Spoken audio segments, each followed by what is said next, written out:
Welcome everybody to my Famous Graves channel. We're back in Southern California.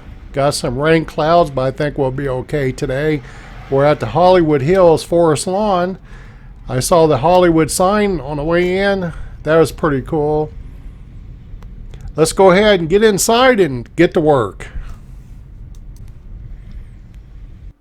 We're at the Sanctuary of Light. This is where we'll start this video. There are several famous graves throughout this area. I've done some other videos. Right here on the right, that's Freddie Prinze, his father, and George Raft. On the left, up here, right there, is Wanda Hendricks. I featured her and Freddie Prinze in other videos here on my channel. But today we're here to visit with Francis Wayne Hefti.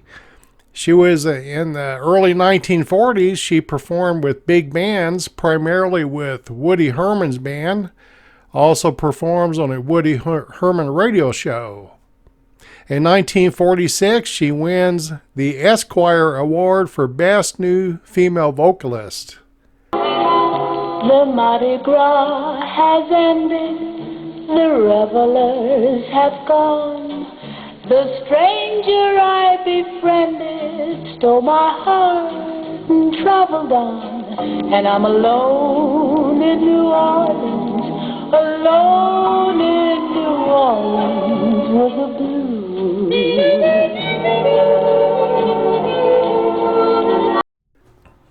Big band music. Not too much of it around today, but very, very relaxing to me anyway. Well, let's see who else is in here. By the way, I like to feature those who might not be major celebrities. YouTube is just full of big name visits. I like to do mine a little differently. Some of you have noticed. The second stop in this video was actually hard to find. It took me about 45 minutes because it's unmarked. This is the grave of Zola Taylor. She was a musician who performed with the Platters. She recorded such hits with the Platters such as Only You and Rock Around the Clock. These were 1956 smash hits. She is a member of Rock and Roll Hall of Fame. You know, my process is I'll come out and I'll do these videos, and then when I get back home I'll edit in music or snippets of videos. Sometimes YouTube lets me, other times not. Coming up next, we're walking up on a famous grave location of a versatile character actor in Hollywood. This is the grave location of Al Checo. He starts out as a comedy act with none other than Don Knotts. Makes appearances in the Andy Griffith Show. His film credits include The Party, Bullet, Batman, Perry Mason, The FBI. Do you remember that television series? And The Streets of San Francisco.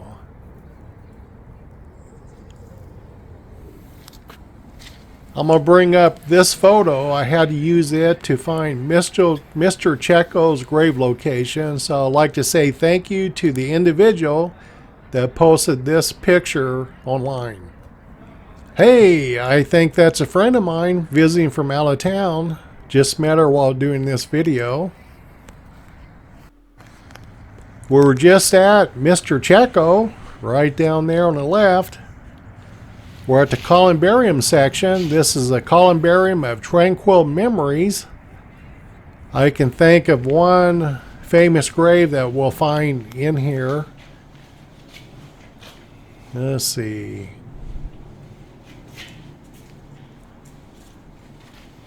Here we go. June Lang. She was an actress who worked mainly in B movies.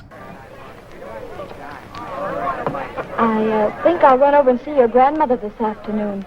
I haven't been in since Wednesday. Yes, why don't you do that? I will. Are you going to stop by? Well, hardly this afternoon, Gwen. She's looking a lot better these days, don't you think? Is she? Oh, yes. Poor dear Grandma Sutton. She has such a weak heart. Come now, Gwen, I don't think she's as bad as all that.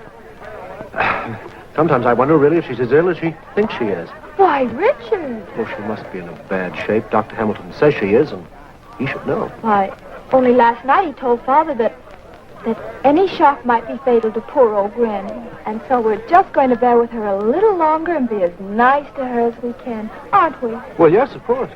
After all, she is my grandmother. I had no idea of going up there and beating her. Oh, Richard, yes. You're wanted on the telephone. Oh, thank you, Mrs. Fairbanks. Excuse me, Gwen. I'll come back and win that later. By the way, a lot of B movies are great. She works during the 1930s through the 1960s.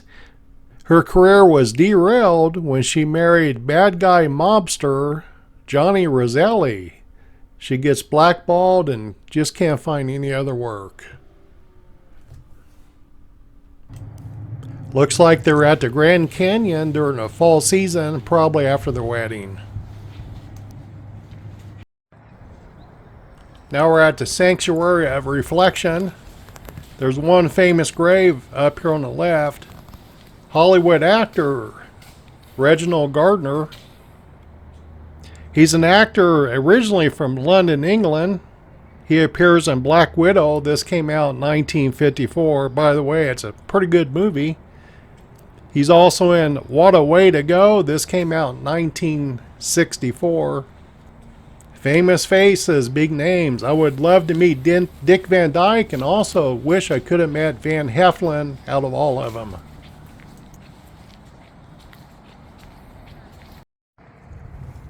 We're at the Columbarium of Providence. In this columbarium, I can think of 2 or 3 famous grave stops. We're at Hollywood Hills Forest Lawn. Towards the back, up towards the top, it's kind of blurry.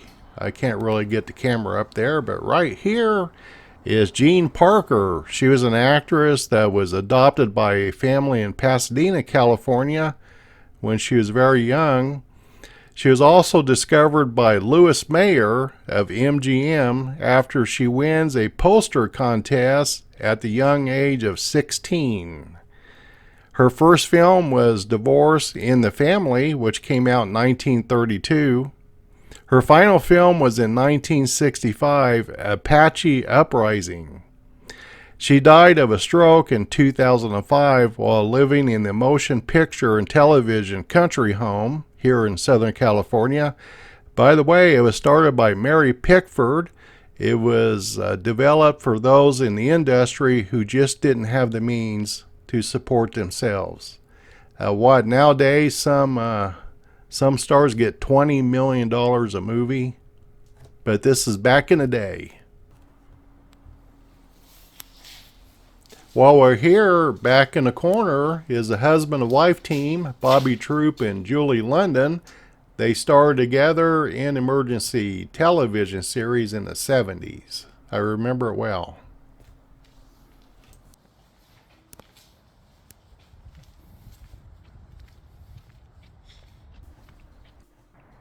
Now we're at the Columbarium of Valor. There are several columbariums within this cemetery at Hollywood Hills Forest Lawn. We're in Southern California. Our first stop in this area isn't necessarily a big name celebrity or famous grave, but this is the final resting place of HaroldLevitt. He's a well-known architect to the stars. He designs homes, and I'll see if I can get all these names. I try to memorize them. So here we go. He designs homes for Dean Martin, Debbie Reynolds, Burt Lancaster. Let's see. Kenny Rogers, Lionel Richie, Olivia Newton-John, Steven Spielberg. He dies of natural causes on April 24th, 2003.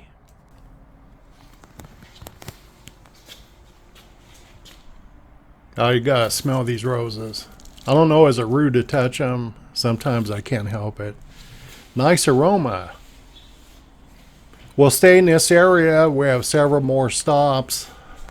Next up is an interesting story. This is the final resting place of Larry Walters. You may recognize the name. He's the lawn chair balloon guy. Larry Walters had always dreamed of flying a balloon to a faraway place. So with help from a friend who taped these scenes, he rigged 42 weather balloons to a lawn chair and filled them with helium. Walters hoped to fly across the mountains to the Mojave Desert, staying in touch with a CB radio. Suddenly a cable broke and up he went with one emotion. Fulfillment. I was on my way. The first casualty, his glasses. They slipped overboard, leading to this radio transmission with his girlfriend. Ron, cut him down. You gotta come down if you can't see. Cut him down. I've got my other glasses. I can see perfectly. Don't worry. You copy, over. I copy. Are you sure you're okay? There's planes up there. We can hear them. Are you okay? I'm okay. I'm going through a thin fog layer. Over. My altitude's 1,500 feet. See marine line right now. So you can see marine land. So you're heading toward... Oh, my God. You're going towards the ocean already. Yeah. Hey, everybody down here says to cut him and get down now. Cut your balloons and come down now. Everyone wants you down now. The balloon reached 16,000 feet, spotted by two astonished airline pilots. But the craft wasn't moving, so after nearly 2 hours, Walters shot out some balloons with a BB gun and came down fast over Long Beach, the only time he was frightened. All I saw were rooftops and power lines. I thought to myself, my God, this is it. You know, please God, you know, don't let me get fried. Today, Walters said he has no intention of going ballooning again. His first priority now is to sell the rights to his story. David Burrington, NBC News, Los Angeles. He goes up in that chair with a pellet gun and a beer. Man, guy's got guts. And next door is a famous grave of Leon Ames. He plays Colonel Gordon Kirkwood in the mid-60s television series Mr. Ed. He also appears in 100 films, including Meet Me in St. Louis with Judy Garland. This is a 1944 film. He also appears in The Absent-Minded Professor with Fred McMurray, a 1961 film. Here's a story for you. On February 12th, 1964, Ames and his wife were held hostage in their home as an intruder demands a $150,000 ransom. Ames calls his business partner who got the money from the bank and delivered it to the house. The kidnapper then set them free, but he makes Mrs. Ames drive him off in a getaway car, but they're later stopped by police and he's arrested. The bad guy's arrested. Also want to mention that Ames owned a Ford dealership in Studio City, so the bad guy also wanted a brand new Ford. He probably wanted a new Ford for life. What a goofball. Okay, right up here is McLean Stevenson, MASH fame.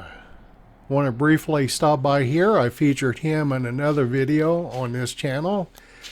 Our final stop inside this columbarium is James Day Hudson. He's a public servant. He serves his country as U.S. Secretary of Labor and then later as U.S. Ambassador to Japan during the Nixon administration. Interestingly, once you serve on a presidential cabinet, you become much more charming and desirable. But anyway, this leads to the chairmanship of the University of California.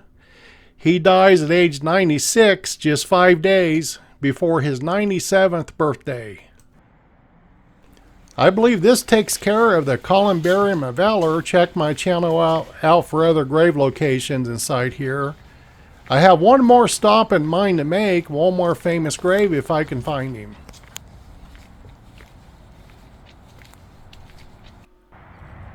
Right across the road, this whole area, that water tower, this whole area, that's a Walt Disney Studios. Also to the left there is ABC Studios. I did find our last stop. And the way I find a lot of these is along the bottom there's some numbers, a numeric system. If you learn the system, get the hang of it, you'll find where you want to go. This is Michael Anthony Wayne. He's the son of legendary actor John Wayne. He produces several of his father's movies such as Alamo, this came out in 1960, The Green Berets, 1968, and Chisholm, 1970. How'd you like to grow up knowing that your father is John Wayne? probably had a real interesting life. Probably very financially secure as well. Well, this wraps up another one. I'm going to head home now towards Las Vegas. Thanks for watching to the end. Everybody needs to be remembered.